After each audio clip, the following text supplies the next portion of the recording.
The content of this podcast has not been evaluated by Health Canada or the FDA. It is educational in nature and should not be taken as medical advice. Always consult a qualified medical professional to see if a diet, lifestyle change, or supplement is right for you. Any supplements mentioned are not intended to diagnose, treat, cure, or prevent any disease. Please note that the opinions of the guests or hosts are their own and may not reflect those of Advanced Orthomolecular Research Incorporated.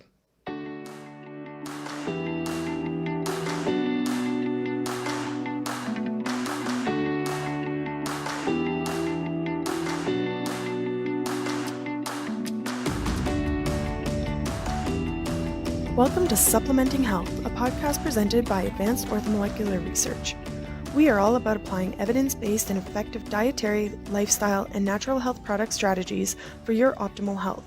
In each episode, we will feature very engaging clinicians and experts from the world of functional and naturopathic medicine to help achieve our mission to empower people to live their best lives naturally. I'd like to take a moment to introduce you to Borage 500. This formula contains borage oil, a rich source of anti-inflammatory omega-6 fatty acid known as gamma-linoleic acid, or GLA.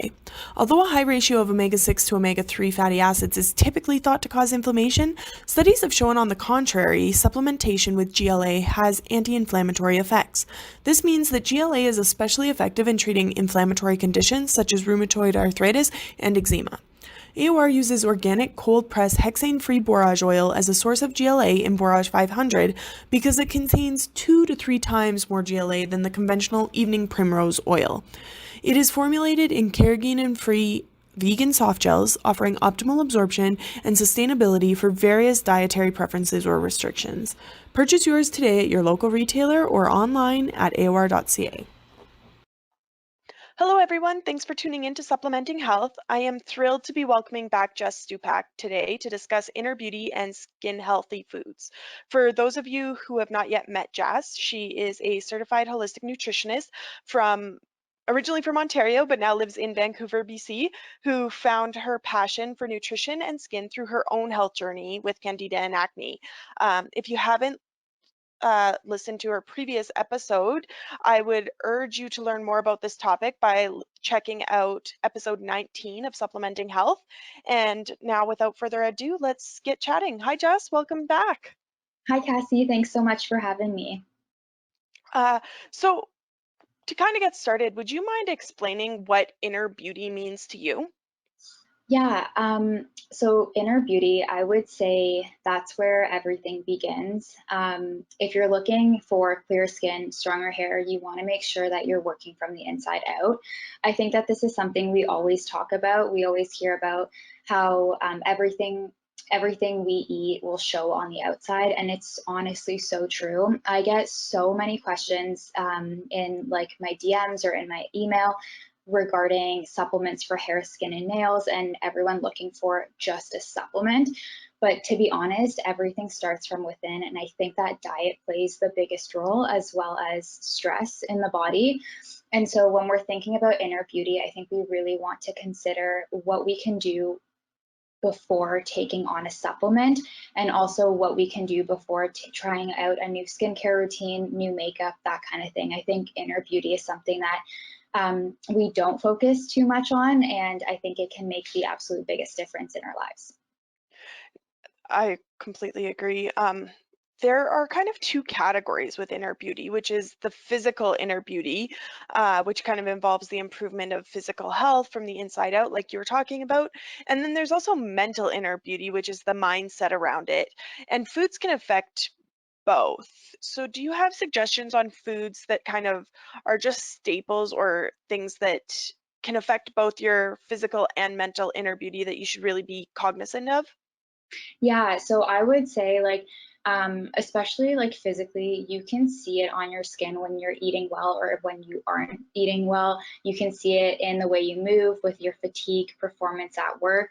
And then mentally, you can really take a look at it from so many different viewpoints. But I think when it comes to like our mental health and mental beauty, a lot of it also stems from, regardless of what food you're eating, it really depends on the impact and how you look at that food. So if you have a negative outlook on food, it's really going to affect that mental health, which in turn is going to really affect your inner and outer beauty. But foods that I would say have a huge impact. And I think that's also something that like a lot, that's like the first thing people are curious about is what we should remove from our diet. So I know it's hard, and I know that it's something that a lot of us don't want to hear, but dairy, I would say, is definitely the first one. Dairy causes a ton of reactions in the body, for the most part, depending on what dairy you're eating, especially if it's something like soft cheeses, it's going to essentially stick to the gut lining and form this mucous membrane, which in turn really impacts everything else you're eating. I've noticed it for myself and for my clients. As soon as we take dairy out of the diet, they notice a huge difference physically and mentally. I also would say alcohol and sugar are a huge one. Sugar, of course, like we hear so much about it and how we should be taking it out of our diets. And then there's a lot of us who aren't very conscious of it, but I seriously think that sugar plays obviously a huge role in our physical health, but also in our mental health. And I think it's often overlooked because sugar isn't everything. And so once you start looking at labels or anything like that, you'll notice that there's sugar in everything. It's pretty crazy. And as you were mentioning before, poor physical inner beauty can manifest itself externally in the Mhm. form of different skin conditions like acne, eczema, psoriasis, etc. And the last time we spoke, we talked about Candida overgrowth specifically and how that can result in acne. But I was curious, can Candida be at the root of rosacea as well? I definitely think it can be. Rosacea is basically a skin condition that predominantly shows on someone's cheeks and under their eyes, and it's a very red tone. And when you look at Candida in the body, Candida is a yeast overgrowth in the body, and it typically shows as heat, excessive heat within our digestive system. And when you look at rosacea as a predominantly red and tender kind of skin condition, that's basically resembling Candida from the outside in. And so I really do think that if you are suffering with rosacea, looking into a Candida cleanse can be something that could really get to the root cause of that skin condition. And what are the signs and symptoms that are unique to rosacea versus like acne? Because sometimes acne can show up as red Mhm. and blotchy and tender as well, right? Yeah, I think with rosacea, something that is different in like in comparison to acne is that it's not always present, especially when someone who has rosacea and they're feeling super stressed or they're eating, let's say, trigger foods, they're gonna notice that super red and tender complexion, and it can often also result in like feeling excessive heat in the body. Whereas with acne, it's typically shown on the face for quite some time until it's healed. So rosacea, I think, is one of those that if you have it, it is something that you're constantly, what's the word? Is constantly present, but it can get worse and worse, or then it can also just slowly start to dissipate as well. Okay, that makes sense. So what other causes are there for rosacea outside of Candida overgrowth? I think a lot of it really stems from stress, but also from foods. And so, diet, I think a huge part of rosacea, just in terms of like how it begins, is dysbiosis, which is essentially bad bacteria in the colon. So, a lot of foods can really impact rosacea, alcohol being one of the biggest ones. I think as soon as you take out alcohol, you can really notice that that redness isn't as prevalent. Spicy foods are definitely a huge trigger point. So garlic, onion, curry, spicing, all of that, taking that out of the diet, you can definitely see a huge difference. But in terms of causes, I just realized we were talking about causes, not triggers. I would say a huge one is also medication and antibiotics, because those at the end of the day are really impacting your gut health. Whenever it just goes back into inner beauty as well. Whenever we do anything to negatively impact the gut, it starts to show on our skin. Another part of rosacea as well is that it is genetic. And so if you have any genes in the family with rosacea, typically if you are going to be negatively impacting your gut health, rosacea can be something that is going to frequently come up. So if it's primarily caused by dysbiosis, then can it be cured? I definitely think so. I think that all skin conditions can be cured. Personally, for myself, I remember I went to the doctor when I had really bad dermatitis, perioral dermatitis, and I remember him telling me that it was chronic. And he said, like, yeah, you're pretty much going to have to suffer with this your whole life. Sometimes it's going to get better, sometimes it's going to get worse, but like, there's nothing we can really do about it. And I remember leaving the doctor's office and feeling so off. And I was like, there's no way that this is chronic. Like, knowing that I'm a nutritionist, I know there's so much more to it. So I did a lot of research. And since then, I've been able to help so many of my clients overcome eczema, acne, psoriasis, rosacea is a huge one. And so I really think that at the end of the day, if you're really putting a huge impact, positive impact on your gut health, you can truly get rid of any skin condition. So, as you mentioned, gut health is a key player in inner beauty overall, not just your skin conditions. So, what are some of the steps people can take to support a healthy digestive system to support healthy skin? Yeah, so I would say, firstly, I don't think that this is talked about enough, but really reducing your stress levels.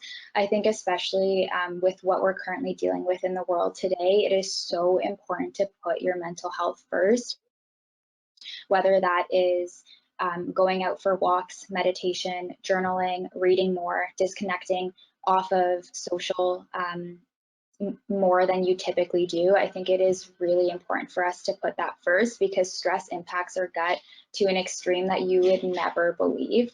I also think, again, going back to diet is huge. I think it's so important for us to really just ask ourselves. I know it's so much easier to go and grab, takeout from Cactus Club when you're feeling super stressed or when you're in the middle of work. But I think all of us also know that we never actually feel good after eating takeout super quickly. And so just making sure that you're giving yourself time to meal prep healthy foods, putting your money towards healthy foods because you know that that's going to impact your entire lifestyle.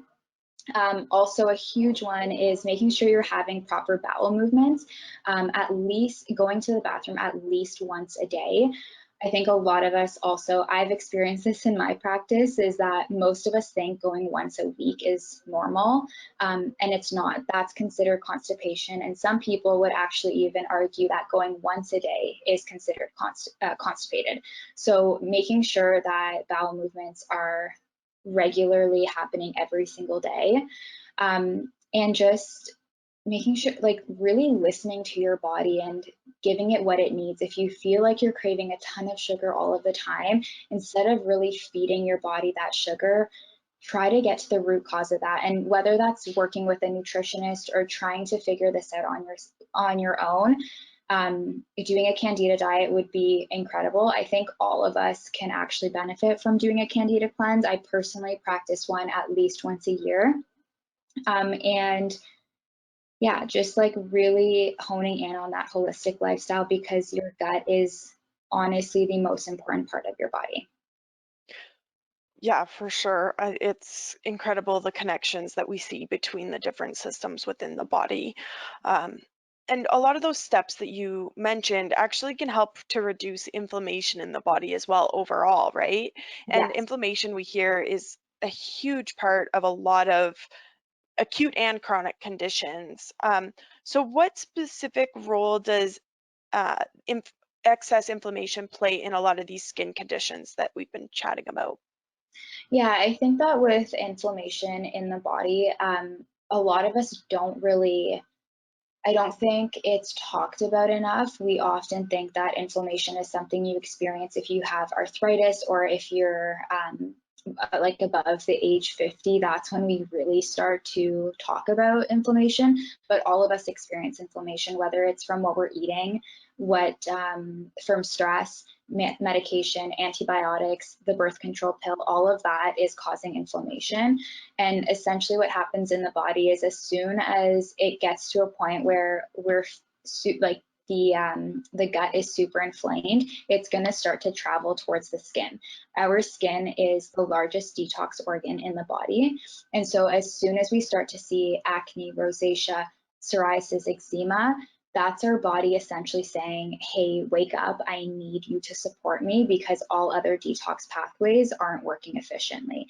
And so as soon as you are noticing, let's say, you go out drinking with your girlfriends one night and you start to notice that you're getting like an acne flare up, that's inflammation in the body. And it's basically just telling you to take care of it more. So with rosacea specifically, because we have that red inflamed skin condition, it's basically really excess heat caused by inflammation in the body traveling up towards the face, trying to find what's it called? Like trying to find an escape. And so that's why, again, with rosacea, you want to make sure that you're eating lots of cooling food. So lots of fruits, vegetables, having peppermint, whether it's tea or an extract, as well as chamomile to really bring down that inflammation.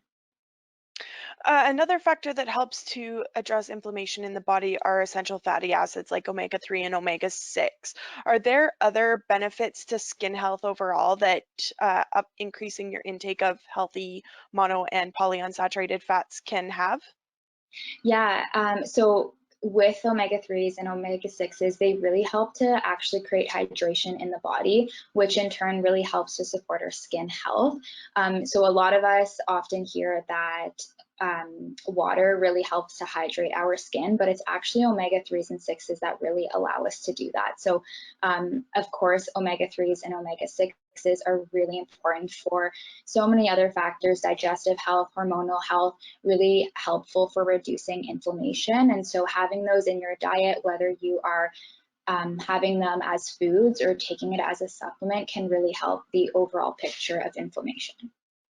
And what are some dietary sources of these fatty acids that people should start including in their diet? So for example, so for omega-3s, some really great examples would be mackerel, trout, salmon, herring, um, mostly like seafood is a really great source of omega-3s. One thing to note is you want to be cautious of how much you cook these. You want to obviously cook them to an extent where they are safe to eat, but the more we cook them and if they're overcooked, you're not getting enough omega-3s. So in that sense, I would really recommend taking a supplement if you are someone who doesn't eat seafood or you aren't getting it enough aren't getting enough of it per day or per month. And then omega-6s, sunflower seeds, almonds, avocados, olive oil, coconut oil, lots of healthy oils. Yeah, those are some examples. And the ratio of which you have omega-3s to omega-6s is important as well, right? Mhm. So do you know what the ratio should be or what people should be aiming for? So I've seen a lot of research on this and I've seen a lot of different backgrounds. I personally feel like it's so dependent on the person and like again, like if it's for let's say like hormonal imbalance, especially that one, obviously you want to have a decent amount of omega-6 in your diet. But in order for omega-6 to really thrive in your body, you need to have those omega-3s. Whereas with inflammation, you want to make sure you're having more omega-3s versus 6s. So I think a good rule of thumb is just making sure you're having at least one of those per day. Okay, awesome. And then earlier on, you were saying you want to try and get most of your nutrients, obviously, from your diet and making healthy food choices. But when does it make sense then to start supplementing for skin health specifically? I think supplementing for skin health is something that you can take a look at closer, like earlier on in your journey. But one thing I really want to stress is that supplementation does not make sense if you're not getting at least one bowel movement per day. It's so important for us to be detoxing our body on a daily level, and this is a really great way for our bodies to naturally do it. And so, for example, if we're taking on supplements but we're not getting those daily bowel movements, it's just going to be cycling through the body, and it can become toxic or just a waste of money in that sense. So that's one thing I would really strive for. And then once you are having those healthy bowel movements, you can definitely add on some supplements. I think some of the best supplements for skin health, borage oil is incredible. Borage oil is an amazing omega-6. I actually love the AOR Borage 500. That one's incredible. Really great for hydrating the skin, and then overall just helping with the inflammation that's really in the system that we need to take care of. I also, I know collagen is something that everyone talks about, and I think it has a good rap for a reason. Collagen is amazing for really just supporting skin, hair, and nails. I personally have noticed a huge difference, especially with nail health, when it comes to collagen. And then also vitamin C. Vitamin C is very difficult to get in our diet because it is so easily denatured.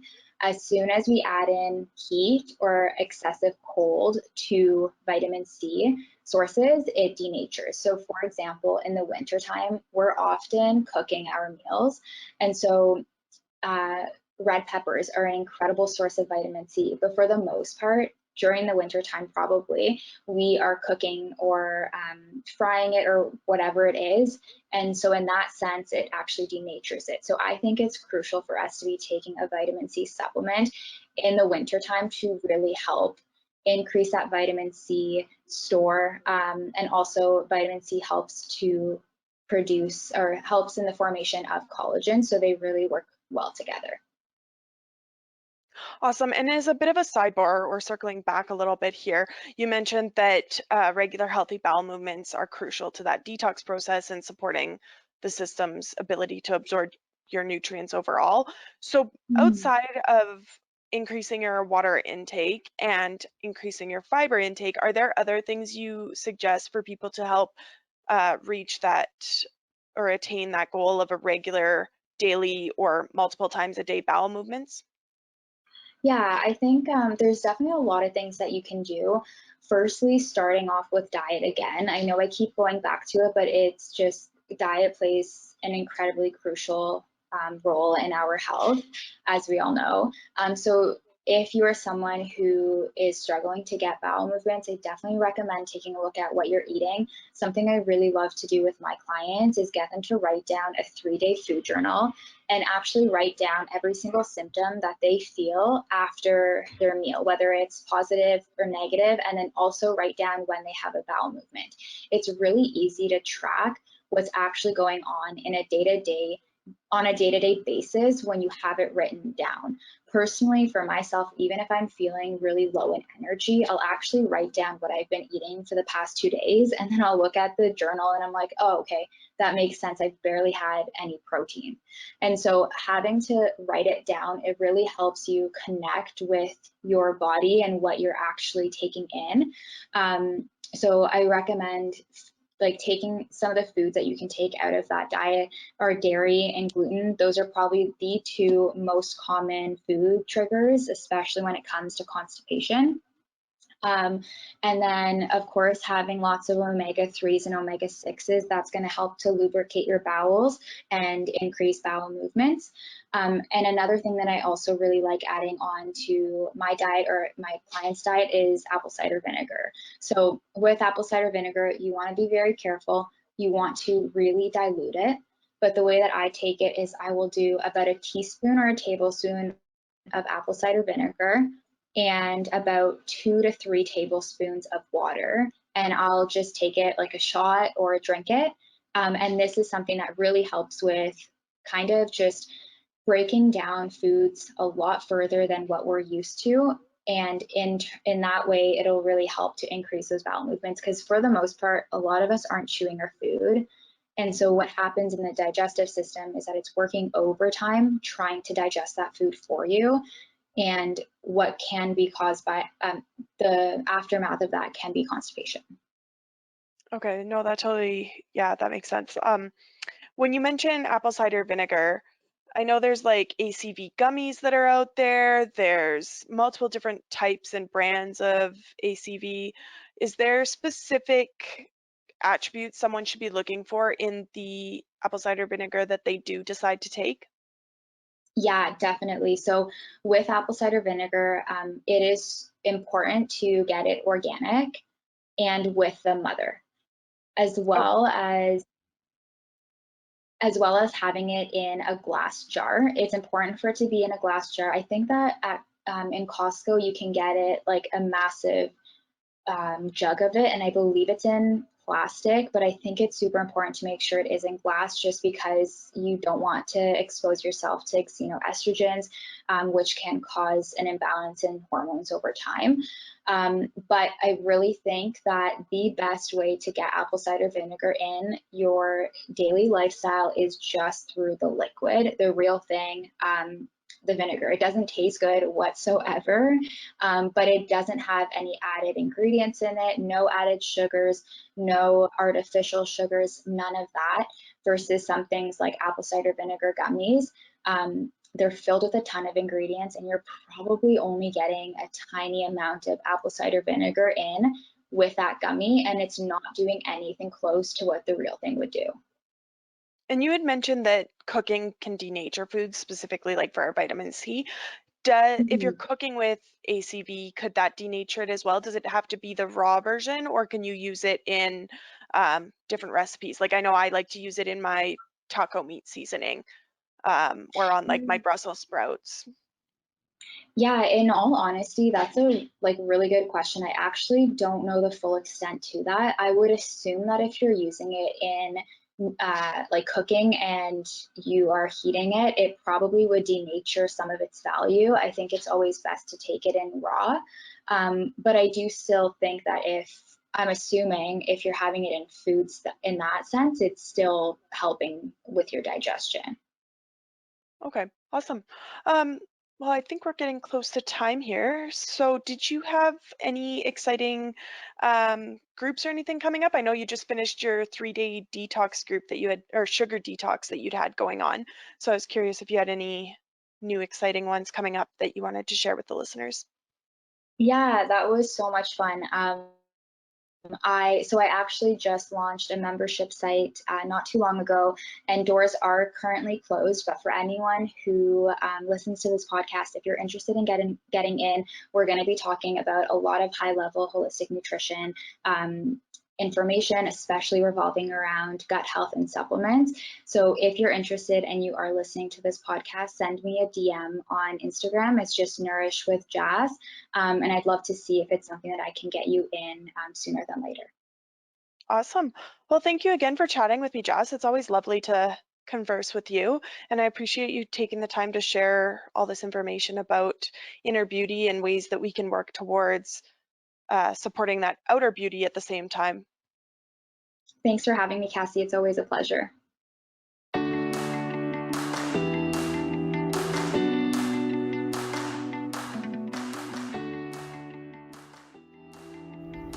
Thank you for listening to Supplementing Health. For more information about our guests, past shows, and future topics, please visit aor.ca/podcast or aor.us/podcast. Do you have a topic you want us to cover? We invite you to engage with us on social media to request a future topic or email us at marketing@aor.ca.